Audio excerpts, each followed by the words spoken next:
Il était une fois un Indien accompagné de sa fille âgée de 12 ans.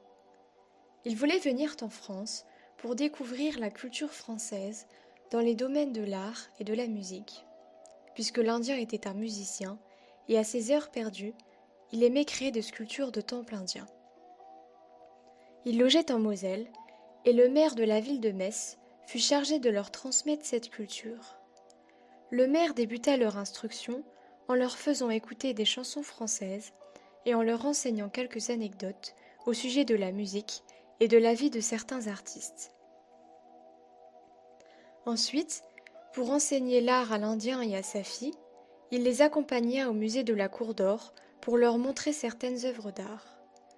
L'œuvre qui les fascina le plus était un tableau représentant Louis XIV. En effet, cette œuvre est riche en analyse.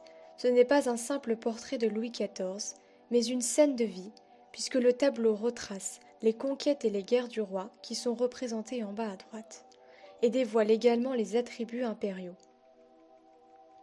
Les Indiens furent si éblouis par la richesse de ce tableau que, de retour dans leur pays, la petite fille voulut rendre hommage à ce roi.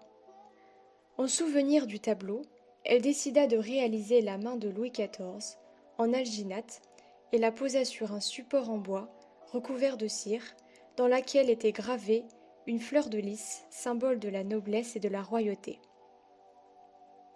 La semaine suivante, une grande fête d'origine indienne eut lieu et pour honorer le roi à travers cette œuvre, elle décida de la prendre avec elle à la fête. Comme cette fête se célébrait avec de la poudre au lit, à la fin, la main fut recouverte de poudre. En rentrant à la maison, sa voisine vint la féliciter pour la sculpture de la main qu'elle jugeait bien réussie et lui offrit un vieil éventail qui imitait la dentelle gothique. La fillette déposa l'éventail délicatement dans la main de Louis XIV.